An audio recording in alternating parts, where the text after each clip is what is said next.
దేవాది దేవుడు బైబిల్ గ్రంథంలో చాలా ఆజ్ఞలను ఇచ్చారు. చాలామంది 10 ఆజ్ఞలే అనుకుంటారు, కానీ ప్రతిదీ కూడా ఆయన ఇచ్చినటువంటి ఆజ్ఞలే. అవన్నీ కూడా మనం నెరవేర్చాలి.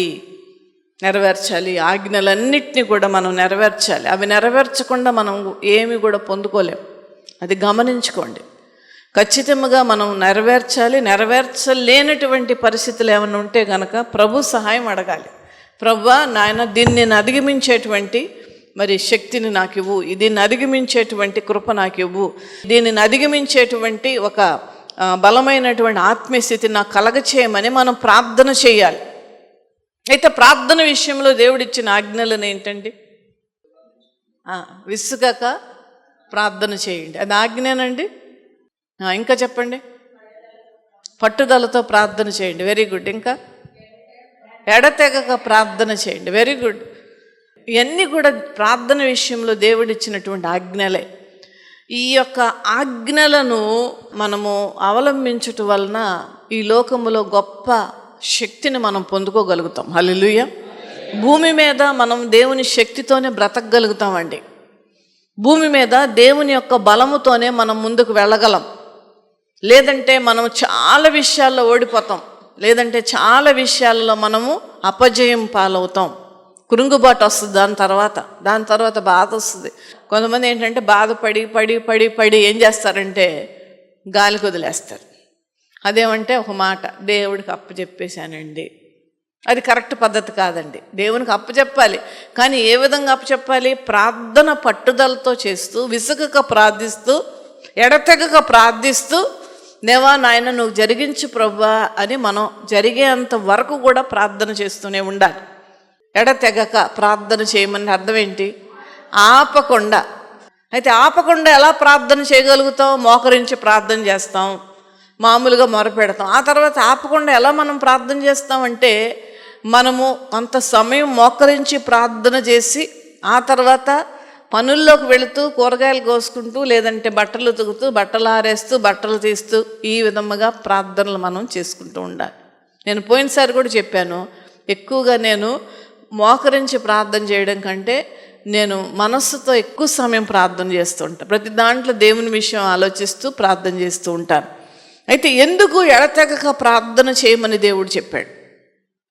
పౌలు ద్వారా పట్టుదలతో ప్రార్థన చేయమని ఎందుకు చెప్పాడు దేవుడు? దానికి రీజన్ ఏమైనా ఉందండి? చాలా చాలా. ఎందుకంటే ఇవి మనము ఖచ్చితంగా తెలుసుకోవలసినటువంటి వారు. అప్పుడే మనము దేవుని యొక్క శక్తిని పొందుకునేటువంటి వారముగా ఉంటాం.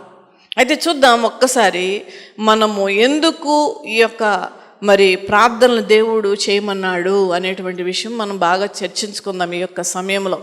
అయితే దానియేలు ఉపవాస ప్రార్థన అనేటువంటి ఒక ప్రార్థన ఉన్నది. చాలామంది దానియేలు ప్రార్థన అనేటువంటి ఉపవాస కూడికలు కూడా పెడుతూ ఉంటారు. మీరు చూసారో లేదో? ఏంటి దానియేలు ప్రార్థనలో ఉన్నటువంటి ఇంపార్టెన్స్ ఏంటి? దేవుని మర్మాలను బయలుపరిచాడు, ఇంకా ఇతరుల కోసం ప్రార్థన చేశాడు. Very good. అయితే ఏ విధముగా చేశాడు ప్రార్థన దానియేలు? ఎన్ని రోజులు చేశాడు? పోనీ 21 రోజులు. అయితే దానియేలు ఉపవాస ప్రార్థనలో ఉన్నటువంటి ప్రాముఖ్యమైన విషయాలను మీకు తెలియజేద్దామని ఆశపడుతూ ఉన్నాను. దానియేలు గ్రంథము 10వ అధ్యాయము మొదటి నుంచి చదువుకుందాం. ఈ వాక్యం చదవ క్రితం చిన్న ప్రార్థన చేసుకుందాం దేవుని సహాయం కొరకు. తండ్రి అయిన దేవా, పరిశుద్ధుడా, నీకు స్తోత్రాలు నాయన. ఈ వాక్య ధ్యానంలో నీ సహాయం దయచేయము తండ్రి.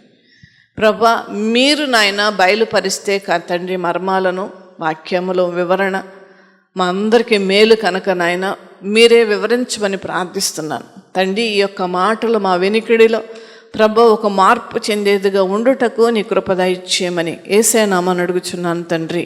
Amen, amen. దానియేలు గ్రంథము 10వ అధ్యాయం మొదటి నుంచి చదువుదాం. పారసీక రాజుగు కోరేషు పరిపాలనా కాలంలో 3వ సంవత్సరమున బెల్తెషాజరు అను దానియేలునకు ఒక సంగతి బయలుపరచబడెను. గొప్ప యుద్ధము జరగనున్న ఆ సంగతి నిజమే. దానియేలు దాన్ని గ్రహించెను. అది దర్శనము వలన అతనికి తెలిసినదాయెను. ఆ దినముల యందు దానియేలు, నేను 3 వారములు దుఃఖప్రాప్తుడనైతిని. 3 వారములు గడుచు వరకు నేను సంతోషముగా భోజనము చేయలేకయుంటిని. మాంసము గాని ద్రాక్షారసము గాని నా నోటిలోనికి రాలేదు, స్నానాభిషేకములను చేసుకొనలేదు. ఇక్కడ చూసారండి, దానియేలు ప్రార్థనలో ఉన్నటువంటి ప్రాముఖ్యమైనటువంటి విషయం ఏంటంటే, మొట్టమొదట 3 వారములు లేదంటే 21 దినాల ప్రార్థన పెట్టుకున్నాడు. రెండవది ఏంటంటే సంతోషముగా భోజనము చేయలేకున్నాడు. సంతోషముగా అంటే ఇది రాజ్యాధికారములో ఉన్నటువంటి దానియేలు రాజులు ఏ విధముగా తింటారో అదే దానియేలుకు కూడా ఇచ్చేటువంటి విధముగా మనం చూస్తాం. దానియేలు 1వ అధ్యాయములో రాజులు చాలా అద్భుతమైనటువంటి భోజనాలు చేస్తుంటారు. మంచి ఏం కావాలంటే అది 4-5 వెరైటీలు, నాన్ వెజిటేరియన్ 4-5 వెరైటీలు, వెజిటేరియన్, తర్వాత డ్రై ఫ్రూట్స్, మామూలు ఫ్రూట్స్, ఫ్రూట్ జ్యూసెస్, ఇంకా రకరకాలు. అయితే చూడండి, సంతోషముగా భోజనము చేయలేకుంటేనే, సంతోషముగా భోజనం, తర్వాత మాంసము కానీ ద్రాక్షరసము కానీ నా నోటిలోనికి రాలేదు. ఎందుకు మాంసమును నోటిలోనికి రానివ్వలేదు? నేను అప్పుడప్పుడు ఈ విధమైనటువంటి ఉపవాసం చేస్తూ ఉంటాను. నాన్ వెజిటేరియన్ ఎందుకు నేను నాన్ వెజిటేరియన్ మానేస్తానంటే, బలంగా తింటాం కదండి. బలంగా తింటే ఏమవుతుందంటే, అయితే ఏంటంటే కడుపు కొద్దిగా తేలిగ్గా ఉంటే ఏమవుద్దంటే ప్రార్థనలో యాక్టివ్గా ఉంటాం. మనం ప్రార్థనలో బలంగా ప్రార్థన చేసుకోవడానికి అవకాశం ఉంటుంది. కనుకనే మాంసాహారమును తీసుకుని రాకుండా మళ్ళా నా నోటికి రాలేదు, స్నానాభిషేకములు చేసుకోలేదు. అంటే దానియేలు స్నానం చేశాడు కానీ స్నానాభిషేకాలు చేయలేదు. స్నానాభిషేకం అని అంటే ఎట్లా ఉంటుందంటేనండి, హైదరాబాద్లో ఫలక్నామా ప్యాలెస్ అని ఒకటి ఉన్నది. అయితే దాంట్లో మరి చూస్తూ ఉన్నప్పుడు చాలా అద్భుతమైన ప్లేస్ అండి, నిజంగా చాలా అద్భుతమైన ప్లేస్. అయితే రాణి గారి యొక్క రూమ్లోనికి మేము వెళ్ళాం, చూపిస్తూ ఉంటారన్నమాట గైడ్. ఆమె బాత్రూమ్ అండి, బాత్రూంలో ఒక మిషన్ లాంటిది ఒకటి ఉన్నది. ఆ మిషన్లో ఏంటంటే 5 రకాల పానీయాలు వస్తాయి అంట పంపులోంచి. 5 రకాలు. మొట్టమొదటిగా పన్నీరు అంటే రోజ్ వాటర్తో వచ్చినటువంటి నీళ్ళు వస్తాయి, తర్వాత పాలు కలిపిన నీళ్లు, ఆ తర్వాత బాదం ఆయిల్తో కలిగినటువంటి నీళ్లు, అట్లా 5 రకాల నీళ్లు ఒకదాని తర్వాత ఒకటి వస్తాయి అంట. ఆమె అంతసేపు స్నానం చేసేదట. స్నానాభిషేకం అంటే అది. అంత సమయం ఆ సుగంధ ద్రవ్యాలతో రాజులు చేసే విధముగా ఇక్కడ దానియేలు చేయలేదు. ఎందుకంటే he just concentrated on the ప్రేయర్లోనే ఎక్కువ సమయం గడపాలని మామూలుగా స్నానం చేసి ఉండుంటాడు. అందుకనే స్నానాభిషేకములు చేసుకుని లేకుండా 3 వారములు లేదంటే 21 దినాలు ఉపవాసం ఉండి ప్రార్థన చేస్తూ ఉన్నాడు. అప్పుడు ఏం జరిగింది? ఉపవాసం ఉండి ప్రార్థన చేసినప్పుడు 4వ వచనం చూద్దామండి. మొదటి నెల 24వ తేదీ నేను హిద్దీకేలను గొప్ప నదీ తీరమున ఉంటిని. నేను కన్నులెత్తి చూడగా నార బట్టలు ధరించుకున్న ఒకడు కనబడెను. అతడు నడుమున మేలిమి బంగారు నడికట్టు కట్టుకొని ఉండెను. అతని శరీరము రక్తవర్ణపు రాతి వంటిది, అతని ముఖము మెరుపు వలె ఉండెను. అతని కన్నులు జ్వాలామయమైన దీపములను, అతని భుజములను పాదములను తలతలలాడు ఇత్తడిని పోలి ఉండెను. అతని మాటల ధ్వని నరసమూహము కంఠధ్వని వలె ఉండెను. చూసారండి, ఇక్కడ ఎవరు ప్రత్యక్షమయ్యారు, అతను ఎలా ఉన్నాడు అనేటువంటి విషయము చక్కని వివరణ కనపడుతూ ఉన్నది. పైనుంచి కింద వరకు కూడా ఎలా ఉన్నది అనేటువంటి వివరణ చూడండి. నారబట్టలు ధరించుకున్న ఒకడు కనపడెను, అతడు నడుమున మేలిమి బంగారం ప్రార్థన చేస్తూ ఉంటే ఒక వ్యక్తి ప్రత్యక్షమయ్యాడు అక్కడ. హల్లెలూయా, హల్లెలూయా. అతనికి ఎలా ఉన్నాడు అని అంటే చూడండి, బంగారపు నడికట్టు కట్టుకున్నాడు. అతని శరీరము రక్తవర్ణపు రాతి వంటిది, అతని ముఖము మెరుపు వలె ఉండెను. అతని కన్నులు జ్వాలమైన దీపములను, అతని భుజములు పాదములు తలతలలాడు ఇత్తడి పోలి ఉండెను. అతని మాటల ధ్వని నరస్వము. ఎంతోమంది కలిపి ఒక మాట అనేటువంటి విషయం ఉంటుంది చూసారా? ఎంతో 100 మంది కలిసి ఒకటే మాటను గట్టిగా ఒకటే స్వరంతో పలికితే ఎలా ఉంటుంది, అలా ఉందంటండి. హల్లెలూయా. ఇతను ఎవరై ఉంటారండి? ఎవరై ఉంటారు అనేటువంటిది మరి గమనిస్తూ ఉంటుంటే నేను చాలా చాలా చాలా చాలా దీని గురించి స్టడీ చేశాను. అయితే నేనైతే ఏమనుకుంటూ ఉన్నానంటే యేసు ప్రభుల వారే నా అండర్స్టాండింగ్ చెప్తున్నాను. ఎందుకంటే ఎందుకు నాకు యేసు ప్రభుల వారే అని నేను అనుకుంటున్నానంటే అతని యొక్క శరీరము రక్తవర్ణపు రాతి వంటిది. ఆయన శరీరము రక్తసికమై ఉన్నది. ఆ యొక్క శిలువ యాగాన్ని చేసుకుంటూ ఉన్నప్పుడు, ఆ శిలువ యాగమును ఆయన అనుభవిస్తూ ఉన్నప్పుడు, శిలువ యాగమును ఆయన సహిస్తూ ఉన్నప్పుడు. అంతేకాదు నేను తర్వాత మనం చూస్తే అక్కడ తర్వాత కూడా దేవదూత కూడా ప్రత్యక్షమైనట్లుగా కూడా మనం చూస్తాం. అయితే కొంతమంది ఎందుకు యేసు ప్రభుల వారు కాదు ఇది దేవుని దూత అని ఎందుకు అంటారంటే 21 దినాలు పారసీక దేశపు రాజ్యాధికారి నన్ను ఆటంకపరిచెను అని ఉంటుందండి. చూస్తారండి ఆ వాక్యమును 13వ వచనం చూడండి. పారసీకుల రాజ్యాధిపతి 21 దినములు నన్ను ఎదిరించెను. చూసారండి, పారసీకుల రాజ్యాధిపతి అంటే ఎవరంటే సాతానుడు. ఎవరు? సాతానుడు. ఈ రోజున మనం నేర్చుకోవాల్సింది ఏంటంటే ఎందుకు దేవుడు ఎడతెగక ప్రార్థన చేయమన్నాడు, పట్టుదలతో ఎందుకు ప్రార్థన చేయమన్నాడు, విశ్రమము లేకుండా ప్రార్థన ఎందుకు చేయమన్నాడు అనంటే ఇక్కడ యేసు ప్రభు అయినప్పటికీ ప్రధాన దూత అయినప్పటికీ కూడా దేవుడు ఆశీర్వాదాలు ఇచ్చినప్పటికీ కూడా ఆశీర్వాదాలు ఆయన కుమారుడు ద్వారా అయినవనివ్వండి, దూత ద్వారా అయినవ్వండి, ప్రార్థన చేస్తున్నటువంటి వారి వద్దకు పంపబడినప్పటికీ కూడా సాతానుడు ఏం చేస్తాడండి, ఆ ఆశీర్వాదం మన వరకు రాకుండా అడ్డుకుంటాడు.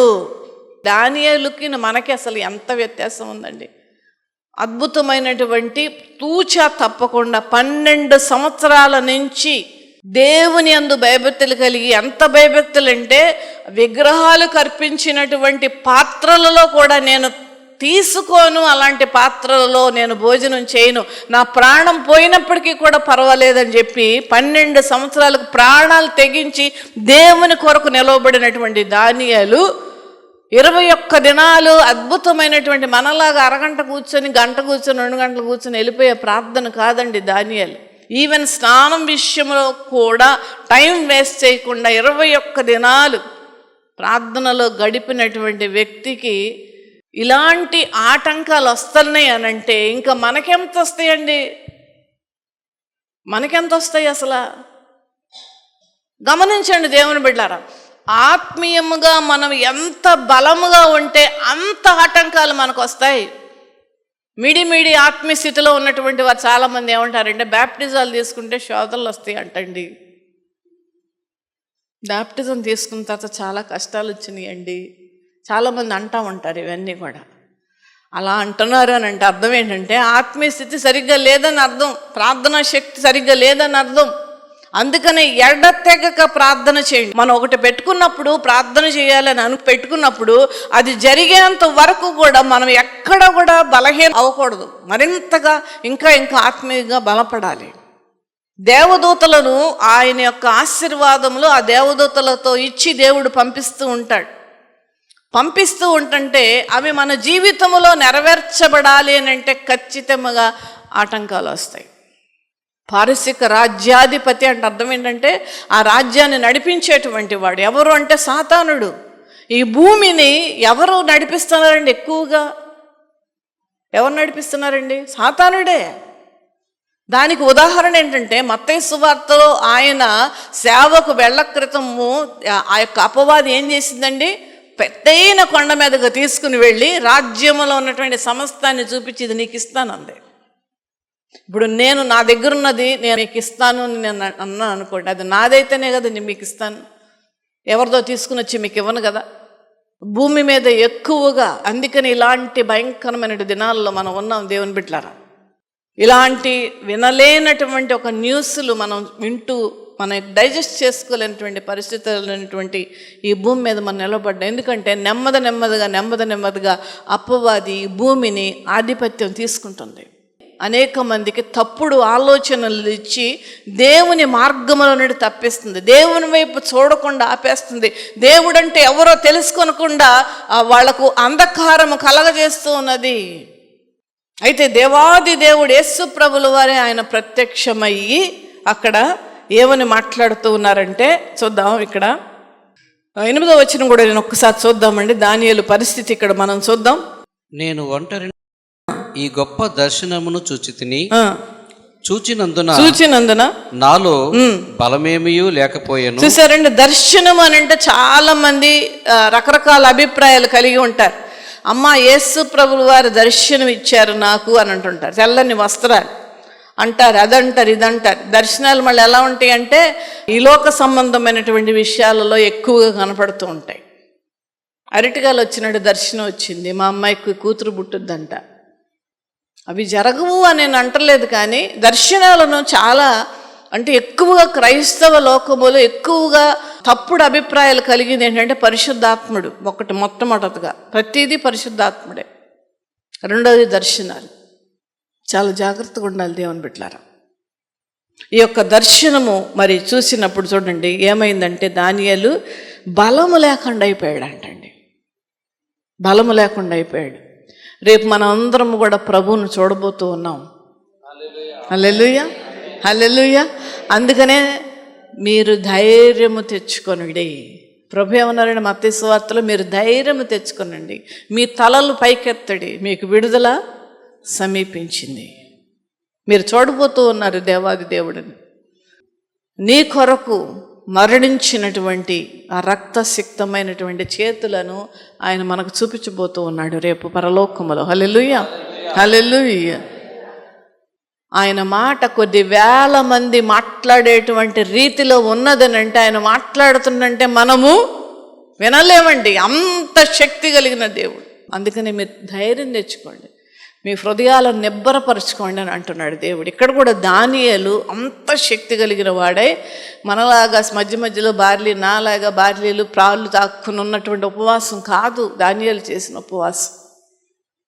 అందుకనే ఆ యొక్క దర్శనము చూడంగానే బలహీనుడైపోయాడంటండి. చూచినందున నాలో బలమేమీ లేకపోయాను, నా సొగసు వికారమాయను, బలము నా యందు నిలవలేదు. అతని మాటలు విని నేను నేలకు సాష్టాంగపడి గాఢ నిద్ర పొందిన వాడనైతిని. సాష్టాంగ నమస్కారం చేశాడు. గాఢ నిద్ర అయినప్పుడు ఏం జరిగిందండి ఇక్కడ? అప్పుడొకడు చేతితో నన్ను ముట్టి నా మోకాళ్లను అరచేతులను నేల మోపి నన్ను నిలువబెట్టి దానియేలు నీవు బహుప్రియుడవు. ఎంత అద్భుతమైన మాట అండి, నీవు బహుప్రియుడవు. నేనేమనుకుంటూ ఉన్నానంటేనండి, ఈ పైన వర్ణన యేసు ప్రభుల వారిది, ఎగైన్ ఇక్కడ బలపరిచినది దూత అని నేనే అనుకుంటున్నాను. నా అండర్స్టాండింగ్ చెప్తున్నాను. ఎందుకంటే ఇక్కడ దూత ఒక మాట అంటూ ఉన్నది, దాన్ని బట్టి నేను చెప్తూ ఉన్నాను. చూడండి, నువ్వు బహుప్రియుడు గనక నేను నీ యొద్దకు పంపబడితిని. హల్లెలూయా. చప్పట్లు కొట్టి దేవుని నామాన్ని మహింపరుద్దాం. హల్లెలూయా, హల్లెలూయా. ప్రార్థన చేస్తే ఏమవుతుందండి? దేవాది దేవుడే ప్రత్యక్షమవుతాడు. ప్రార్థన చేస్తే ఏమవుతుంది? దేవుని దూత మన యొద్దకు వచ్చి మనతో మాట్లాడుతుంది. అంతేకాదు మనల్ని బలపరుస్తుంది. ఆ స్థితిలో మనం ఉండాలా వద్దండి? ఉండాలి. నువ్వు బహుప్రియుడువు కనుక నేను నీ వద్దకు పంపబడితే నీవు లేచి నిలవబడి నేను నీతో చెప్పు మాటలు తెలుసుకొనమనెను. అతడు ఈ మాటలు నాతో చెప్పగా నేను వణుకుచు నిలవబడి తిని. అప్పుడు అతడు దానియేలు భయపడకుము, నీవు తెలుసుకొనవలనని నీ మనస్సును అప్పగించి దేవుని ఎదుట నిన్ను తగ్గించుకొనిన ఆ మొదటి దినము మొదలుకొని ఏ రోజైతే దానియేలు మొదలు పెట్టాడో ఉపవాస ప్రార్థన, ఆ మొదటి దినము నుండి మొదలుకొని నీవు చెప్పిన మాటలు వినబడినవి గనుక నీ మాటలను బట్టి నేను వచ్చి. నీ మాటలు వినబడినవి ఎక్కడ వినబడని అండి? పరలోకములో నిలవబడినవి. ఎక్కడి నుంచి రావాలో, ఎక్కడ నుంచి మన ప్రార్థనలకు జవాబులు రావాలో, ఎవరైతే వింటున్నారో ఆ ప్రదేశమునకు ప్రార్థనలు వెళ్ళినాయి. హల్లెలూయా. మన ప్రార్థనలు కూడా దేవాది దేవుని సన్నిధిలోకి వెళ్ళి ఆయన పాదాలను తాకాలి. కీర్తన గ్రంథంలో ఒక మాట ఉంటుంది, నేను ఎంతగా ప్రార్థన చేశాను కానీ ఆ ప్రార్థన నా ఎదలోనికి తిరిగి వచ్చింది. అది కూడా ఉన్నది. ఈ రోజున మన ప్రార్థనలు ఎలా ఉన్నాయో మనం పరిశీలించుకుందాం దేవుని బిడ్డలారా. అంతేకాదండి, కొంతమంది ప్రార్థనల కంట దేవుడు మేఘాలను అడ్డేస్తాడంట. అది కూడా ఉందండి వాక్యంలో. అందుకనే దావీదు భక్తుడు ఏం ప్రార్థన చేస్తాడంటే, తండ్రి నా ప్రార్థనలకు నీ మేఘాలు అడ్డేయొద్దు అని చెప్పి ప్రార్థన చేస్తాడు. ఎందుకు అడ్డేస్తాడో తెలుసా? మన హృదయంలో పరిశుద్ధత లేకుండా, మన హృదయంలో పాపాన్ని ప్రేమిస్తూ, మన హృదయంలో మార్పు లేకుండా మనం ప్రార్థనలు చేస్తూ ఉండండి. ఇలాంటి ప్రార్థనలు నాకు వద్దు అనుకుని దేవుడు మేఘాలను అడ్డేస్తాడు. మన ప్రార్థనలు ఏ విధముగా ఉండాలంటే పరిశుద్ధని పాదములను తాకాలి. హల్లెలూయా. అప్పుడు సాక్షాత్తు ఆయనే దిగి వస్తాడు, యేసు ప్రభులు వారే దిగి వస్తారు. హల్లెలూయా. అంతేకాదు ఆయనతో పాటు దూతలు కూడా వస్తారు. నేను అనుకోవడం పైన వర్ణింపబడినది యేసు ప్రభులు వారు, ఇక్కడ మాట్లాడుతున్నది దూత అని నేను అనుకుంటాను. This my understanding. ఎందుకనగా చూడండి, ఇక్కడ నిలవబడి నేను చెప్పు పాటలు తెలుసుకో, అతడు ఈ మాటలు నాతో చెప్పగా నేను అడుగుచూ నిలబడితే అప్పుడు అతడు, దానియేలు భయపడకుము, నీవు తెలుసుకొనవలసినవి నీ మనస్సుకు అప్పగించి దేవుని ఎదుట నిన్ను తగ్గించుకొని మొదటి దినం మొదలుకొని నీవు చెప్పిన మాటలు వినబడినవి గనుక నీ మాటలను బట్టి నేను వచ్చి తిని. పారసీకుల రాజ్యాధిపతి 21 దినములు నన్ను ఎదిరించెను. చూసారండి, అసలు ఎప్పుడు ప్రారంభమైందండి? మొదటి రోజునే ఆ ప్రార్థనకు జవాబు వచ్చేసింది. ఎక్కడ? దేవుని సన్నిధిలో వచ్చేసింది, దేవుని మనసులో వచ్చేసింది. అది రాకుండా ఎవరు ఆటంకపరిచారంటండి?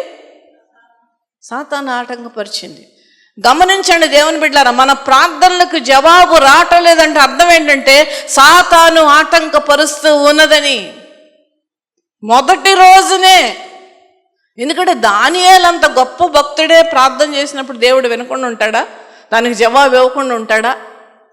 దేవుని శక్తి ముందు దానియేలు అడుగుతున్నటువంటి విషయము పెద్ద విషయం అండి. అది దానియేలు అడుగుతున్న ప్రార్థన పెద్ద మ్యాటరా దేవుడికి? కాదు.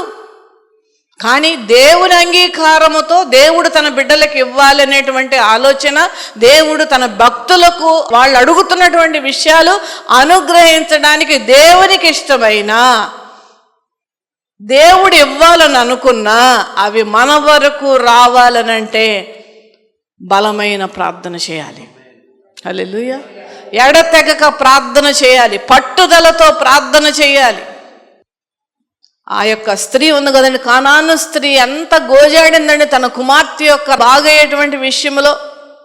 ఎంత గోజాడింది. అవమానం ఎదుర్కొన్నప్పటికీ కూడా, శిష్యులు వెళ్ళిపోమన్నప్పటికీ కూడా, ప్రభులు వారు కుక్కతో పోల్చినప్పటికీ కూడా పట్టుదలతో ప్రార్థన చేసింది. ఆ స్త్రీల వలె మనం ఉండాలి. దానియేలు చేసినటువంటి ప్రార్థన వలె మన ప్రార్థనలు ఉండాలి. అది వచ్చేంత వరకు కూడా కదలక మెదలక పట్టుదలతో ఎడతెగక ప్రార్థన చేయాలి. పారసీక రాజ్యాధిపతి 21 దినములను ఎదిరించాను. చేతిలో ఉంది ఆశీర్వాదం, కానీ వెళ్లకుండా ఆపుతూ ఉన్నాడు సాతాను. ఇంకను పారసీకుల రాజుల సముఖమున నేను నిలుచుచుండగా ప్రధాన అధిపతులలో మిఖాయేలును ఒకడు నాకు సహాయం Michael most powerful angel of the lord. అతని రెక్క అంటండి దాదాపు ఈ మందిరం అంత ఉంటుందంటండి, ఒక్క రెక్క. చాలా పవర్ఫుల్ ఈ మిఖాయేలు. అప్పుడు ఏమైందంటే బహుశా ఆ యొక్క యేసయ్య తండ్రి మిఖాయేలును పంపించుంటారు, పోరాటములో పంపించుంటారు.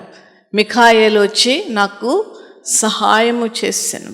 ఆ పోరాటములో బలమును పొందుకోవడానికి, ఆ పోరాటములో ఆ దానియేలు గెలవడానికి, ఆ దేవుని యొక్క దృష్టిలో ఉన్నటువంటి ఆశీర్వాదము, ఆ ప్రార్థనకు జవాబు వీరి వరకు వెళ్ళడానికి, దానియేలు ఆ యొక్క ప్రార్థనలకు జవాబు పొందుకోవడానికి అక్కడ పోరాటం జరుగుతూ ఉంటుంటే ఈ దూతతో పాటు మిఖాయేలు కూడా వచ్చి సహాయం చేశాడు.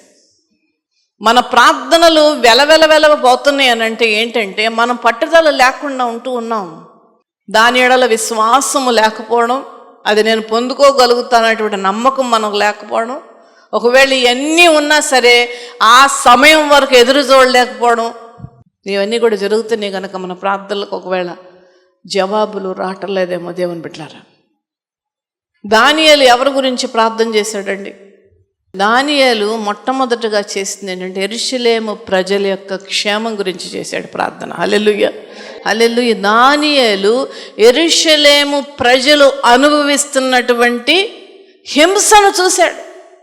ఆ హింసలు చూశాడు. ఈ రాజ్యాధిపతులు ఈ యొక్క రకరకాలైనటువంటి విగ్రహాలను పెట్టి దేవుని ప్రజలు, దేవుని స్వాస్థమైన ప్రజలను విగ్రహారాధనలోకి తీసుకుని వెళ్ళటానికి ఈ యొక్క రాజ్యాధికారంలో ఉన్నటువంటి రాజులు ఇజ్రాయేలు ప్రజలను, దేవుని స్వాస్థమైన ప్రజలను హింసించటమే కాకుండా బలవంతం చేస్తూ ఉన్నారు వాళ్ళను. అందునిమిత్తమే ఆ యొక్క కబంధ హస్తాల నుండి నీ స్వాస్థమైన ప్రజలు విడుదల పొందుకోవాలి ప్రభువా. అది మొట్టమొదటి పాయింట్. రెండవది ఏంటంటే చాలామంది దానిలో దేవుని సేవ ఎడల, యెరూషలేము ప్రజల ఎడల, దేవుడిచ్చేటువంటి రక్షణ విషయంలో, దేవుని ఆజ్ఞలు మీరుట విషయంలో ప్రజలుకున్నటువంటి బలహీనమైనటువంటి ఆత్మీయ స్థితి గురించి రెండో పాయింట్గా ప్రార్థన చేశాడు. దేవుని బిడ్డలారా, దేవునికి మనస్సులో ఉన్న విషయాలు మనం ప్రార్థన చేయాలండి. దేవుడు భారం వహిస్తున్నటువంటి విషయాల గురించి మనం ప్రార్థన చేయాలి. మూడో ప్రార్థన ఏంటో తెలిసి ఇంపార్టెంట్. తన పితరుల యొక్క పాపముల నిమిత్తము పశ్చాత్తాప ప్రార్థన చేస్తున్నాడు దానియేలు. ఎప్పుడన్నా చేసామండి, నా కుమార్తె ఈ తప్పుడు మార్గాలలో ఉంది ప్రభువా అని ప్రార్థన చేసామో మనం ఎప్పుడన్నా మన బిడ్డల గురించి? మన బంధువులు ఇంకా అన్నిలాగా ఉన్నారు, ఉందా అండి మనకు ఆ భారం? ఉందా? నిజముగా మనకు ఇంకా ఆ భారం ఉన్నదా? ఉంది అంటే దేవుడు మిమ్మల్ని అత్యధికంగా దీవించును గాక. హల్లెలూయా. ప్రార్థన స్థితిని మనం మార్చుకుందాం దేవుని బిడ్డలారా. దేవునికి ఇష్టమైన ప్రార్థనలు మనం చేద్దాం. అన్నీ ఇస్తాడు దేవుడు, అన్నీ కూడా ఇస్తాడు. ఈ సృష్టినే, శక్తిగల సృష్టిని సృష్టించి మన కొరకు ఇచ్చినటువంటి దేవుడు మన జీవితాలకు కావలసినవి ఏంటో ఆయన ఇవ్వడా అండి? ఇస్తాడు, ఇస్తానన్నాడు ఆయన మత్తయి సువార్తలో. మీకేం కావాలో ఆయనకి తెలుసు. ఈ మూడు ఇంపార్టెంట్ విషయాలు. అందుకనే మొట్టమొదటి దినమునే ఈ మూడు విషయాలేక దీనికోసం ఉపవాసం ఉండాలా, దీనికోసం సనాభిషేకాలు మానేయాలా, దీనికోసం మాంసం మానేయాలా? అసలే టెంప్టేషను. దేవునికి ఇష్టమైన ఉపవాసం. ఈ మూడు అంశాలు దానియేలు ప్రార్థన చేశాడు. ఇంత ఇంపార్టెంట్ విషయాలు కనుకనే సాతానుడు ఏం చేశాడండి? ఆపేశాడు. మొట్టమొదటి దినం మొదలు పెడితే మొట్టమొదటి దినమే దేవుని యొక్క ఆన్సర్ ఇవ్వడానికి ప్రారంభమైతే మొట్టమొదటి దినం నుంచే సాతాను వెళ్ళనివ్వకుండా చేసి. మొన్న నన్ను ఎవరో అడిగారు, సాతానికి ఇంత శక్తి ఉంటే దేవుడు ఏంటండి ఊరికి అట్ట ఖాళీగా చూస్తా ఊరుకుంటున్నాడు? వచ్చిందండి ఎప్పుడన్న ప్రశ్న మీకు? దేవుడు అంత చీప్గా అలా అనేసి సాతాను అట్లా నాశనం చేయడండి. ఆయన స్ట్రాటజీ వేరు. అన్ని సాతాన్ నీ దగ్గరికి రాకుండా అన్ని ఆశీర్వాదాలు వచ్చేస్తా ఉండంటే మనం ఎక్కడికో వెళ్ళిపోయి ఉండేవాళ్ళం. సాతాను పెడుతున్నటువంటి సమస్యల గురించినే ప్రభువా ప్రభువా ప్రభువా అని ప్రార్థనలో ఉంటా ఉన్నాం. అన్నీ బాగున్నాయి అంటే పరిస్థితి వేరే ఉంటుంది. ఆయన సిలువ ఎక్కిందే సాతాను యొక్క శక్తిని అణగొట్టడానికి. హల్లెలూయా, హల్లెలూయా. ఆయన సిలువ ఎక్కింది ఏంటంటే చీకటి శక్తుల నుండి విజయం తన బిడ్డలైనటువంటి మనమందరం కూడా పొందుకోవాలని. హల్లెలూయా, హల్లెలూయా. రక్షణ అంటే ఏంటండి? రక్షణ అంటే ఏంటి? రక్షణ కవచం. నువ్వు రక్షణ తీసుకుని నువ్వు ప్రార్థన నీ ఇంట్లో మొదలు పెడితే నీ ఇంటి వారు అందరూ కూడా రక్షింపబడతారు. కనుక చూడండి దేవుని బిడ్డలారా, సాతానుని ఏ విధంగా అణగొట్టాలో ఆయనకి తెలుసు. అందాక అదేదో అప్పుడప్పుడు అల్లల్లా చేస్తూ ఉంటుంది. తల చితగొట్టబడిన తర్వాత పాము తోక ఎంతసేపు కదులుద్దండి? కొన్ని గంటలు, కనీసం 2-3 గంటలు కదులుతూనే ఉంటుంది. ఆ కదులుడే ఇప్పుడు మనం అనుభవిస్తున్నటువంటి శ్రమలు. అంతిమ విజయము దేవాది దేవునిది. హల్లెలూయా. ఆ విజయము తన బిడ్డలైనటువంటి మనందరికీ దేవుడు అనుగ్రహిస్తాడు. హల్లెలూయా. సాక్షాత్తు ఆయనే వచ్చి బలపరిచాడు. దేవాది దేవుడు యేసు ప్రభుల వారు ఆయనే దిగి వచ్చారండి. ఎందుకు దిగి వచ్చారో తెలుసా? సాతాను ఇట్లా కార్యాలు చేస్తూ చెలరేగుతూ సమస్యలు తీసుకుని వచ్చి ఆ యొక్క పర్టిక్యులర్ వ్యక్తిని విచ్ఛిన్నం చేయడానికి చెల్లచెదురు చేస్తూ ఉంటుంటే అది చూడలేక దేవాది దేవుడు దూతలను పంపిస్తే దూతలు ఒకవేళ చేయలేనటువంటి పరిస్థితిలో ఉంటే ఆయనే దిగొస్తాడంట. హల్లెలూయా, హల్లెలూయా. నిజమైన ఉపవాసము చేస్తూ దేవునికి మొరపెట్టుకుంటూ దేవుడే హృదయంలో పెట్టుకొని ప్రార్థన చేస్తుండంటే ఆయన ప్రత్యక్షమవుతారు. ఆయన ప్రత్యక్షమైపోయిన తర్వాత దేవుని దూత మాట్లాడుతూ ఉన్నది. అప్పుడు బహుశా మికాయేలుతో దేవుడు చెప్పుంటాడు ఏమనంటే, అక్కడ గబ్రియేలు దూత పోరాడుతూ ఉన్నది, బలహీనం అవుతున్నది, నువ్వు వెళ్ళు. అప్పుడు మికాయేలు వచ్చి బలపరిచి సాతానును ఓడించి దానియేలు యొక్క ప్రార్థన నెరవేర్పు అక్కడ జరిగినట్లుగా మనం చూస్తూ ఉన్నాం. హల్లెలూయా, హల్లెలూయా. ఈ యొక్క ఉపవాసము 3 పాయింట్లుగా దావీదు చేశాడని అంటే మనము కూడా దేవుని బిడ్డలారా, మనము కూడా మన బంధువులు ఇంకా రక్షణ లేనటువంటి వారు ఉన్నారు. మన ఇంటి పక్క వాళ్ళు ఇంకా రక్షణ లేనటువంటి వారు ఉన్నారు. నీ సహోదరి, నీ భార్య, నీ భర్త, లేదంటే నీ బిడ్డలు ఇంకా రక్షణ లేనటువంటి వారు ఉన్నారు. వారి పాపముల నిమిత్తం మనం పశ్చాత్తాపడాలండి. ఏమని ప్రార్థన చేయాలి? అయ్యా చేశారు నాయన, దయతో క్షమించు, నువ్వు క్షమించే దేవుడు కదా, క్షమించయ్యా అని ప్రార్థన చెయ్యాలి. నిజమైనటువంటి, నేను విజయవాడలో ఉన్నప్పుడు దేవుడు స్పష్టముగా ఒకరోజు నాతో మాట్లాడాడు. ఏమనగా, నీ పితరుల గురించి నువ్వు ప్రార్థన చేయి, నీ సొంత వారి గురించి నువ్వు ప్రార్థన చేయి. నాకు అర్థం అవ్వలే ఈ యొక్క మాట. తెల్లవారుజామున తర్వాత నేను ఆలోచిస్తే నా సొంత పిన్నిలు, నా సొంత మేనమావులు ఇంకా అన్యులుగానే ఉన్నారు. దేవుని బిడ్డలారా, మనము ప్రార్థన చేస్తున్నప్పుడు దేవాది దేవుడే ప్రత్యక్షమయ్యేటువంటి రీతిలో మన ప్రార్థన ఉండాలి. హల్లెలూయా.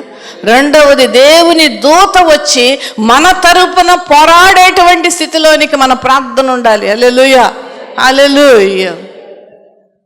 కనుక మన సమస్యలు ఏమన్నా ఉన్నాయి, ఇంకా ప్రార్థనలకు జవాబు రాలేదని అంటే అక్కడ సాతాను ఆటంకపరుస్తుందని అర్థం చేసుకుని మరింతగా ప్రార్థన చేయండి, మరింత పట్టుదలగా ప్రార్థన చేయండి, మరింతగా మొండి పట్టుదలతో ప్రార్థన చేయండి. దేవుడు ఖచ్చితంగా జవాబు ఇస్తాడు. మనకి ఆయన దూతలు సహాయంగా మనకు పంపిస్తాడు. ప్రార్థన శక్తి ఎంత బలమైనదో మనందరికి కూడా బాగా తెలుసు. 11 మంది శిష్యులతోనే లోకాన్ని దేవుడు తలకిందులు చేశాడు. హల్లెలూయా, హల్లెలూయా. తలకిందులు చేశాడు దేవుడు 11 మందితో మాత్రమే. అంత శక్తి కలిగిన దేవుడిని మనం సేవిస్తున్నాం, ప్రార్థిస్తున్నాం. ఆ శక్తి మనము కూడా పొందుకునేటువంటి రీతిలో మన యొక్క జీవితం, మన ప్రార్థన జీవితం ఉండాలి. హల్లెలూయా. దానియేలు చేసినటువంటి ప్రార్థన అంశములను మనము కూడా మన ముందు పెట్టుకుని ప్రార్థన చేద్దాం. లోకం గురించి ప్రార్థన చేద్దాం, నశించుతున్న ఆత్మల గురించి ప్రార్థన చేద్దాం, మన సొంత వారి గురించి ప్రార్థన చేద్దాం, మన సొంత వారి పాపముల నిమిత్తము పశ్చాత్తాపడదాం. ఇది దేవునికి ఇష్టమైన యాగములు, దేవునికి ఇష్టమైన ప్రార్థనలు. మరి అటువంటి బలమైన ప్రార్థన చేసేటువంటి కృప, శక్తి, బలము దేవుడు మనకి ఇచ్చును గాక. Amen, amen.